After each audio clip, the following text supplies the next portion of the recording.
Today, we will focus on an important topic in a compiler design, that is intermediate code generation.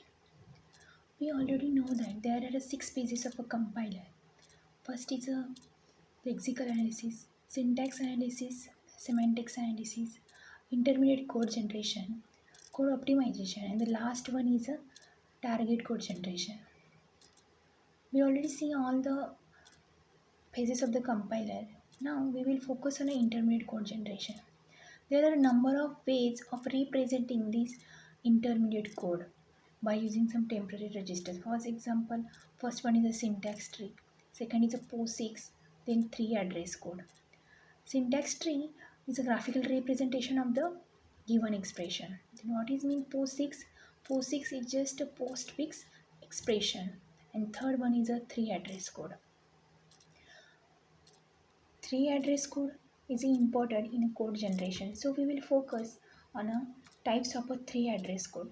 There are three ways of representing the three address code. First is a quadruple, then triple, then indirect triple. So let us see first way, that is a quadruple.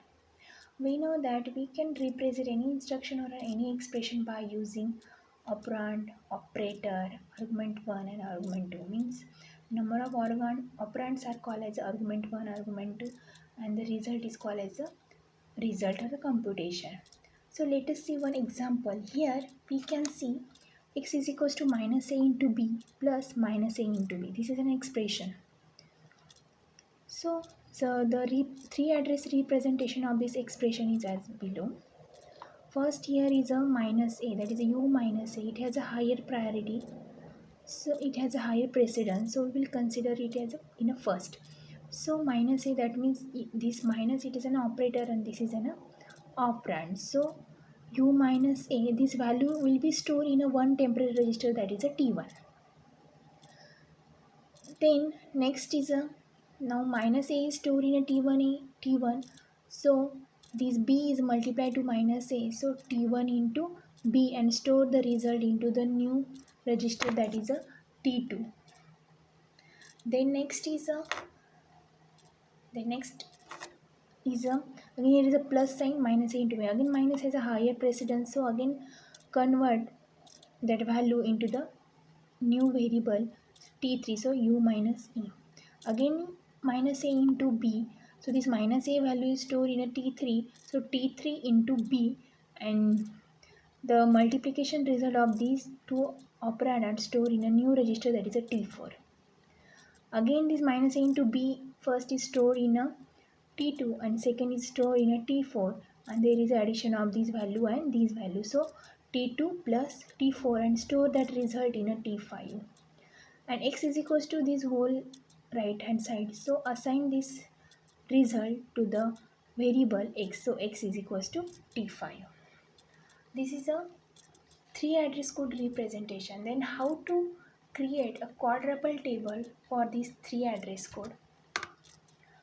In a quadruple, we already know that for any expression or any instruction, there are operator, argument 1, argument 2, and the result of that operation.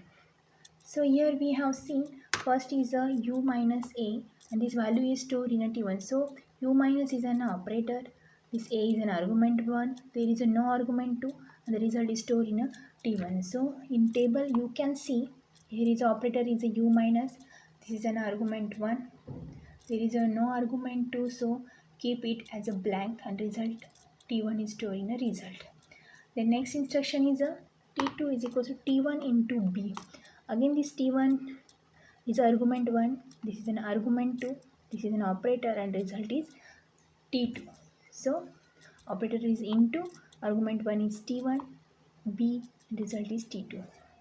Again next instruction is u minus a, so this is an operator, argument 1, and the result is a t3.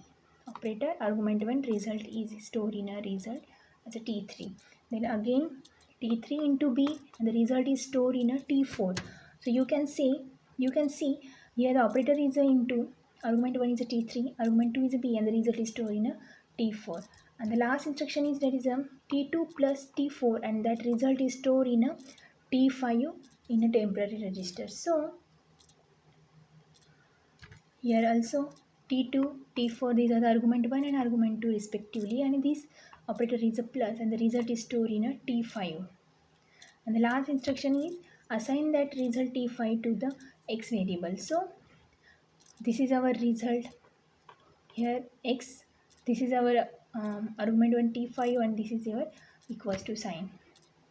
There are some exceptions for this quadruple conversion. Means when there is a x is equals to operator and then there is argument 1, then put that x into the result equals to sign as an operator, op as an operator and y as an argument 1. When there is a simple instruction that is a parameter space t1, then consider this parameter as an operator, then t1 as a argument 1. There is a no result and no argument 2. Then third exception is unconditional jump and the conditional jump.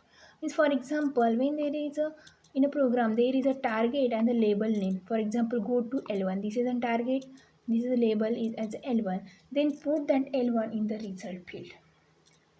So these are the exceptions while creating the 3 address code. Then second technique of a 3 address code is a triple. So triple is a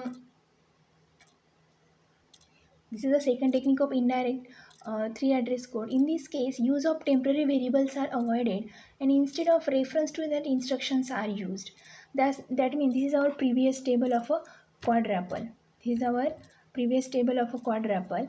Here we are going to create a triple. So how to create a triple? By using quadruple table. So here is our operator argument 1, argument 2 and the result. Here we already know that instead of temporary variables we are using the reference to that instruction. So operator argument 1, argument 2. So here there is a no need of the result column. So in this triple table there is a no result column. So instead of that we are using the reference instructions. So first instruction was a u minus a and the result is in t1 and this t1 is stored at the reference number 0. This instruction is stored at the 0. Then second is a operator into, then here was a argument 1 is a t1. So instead of a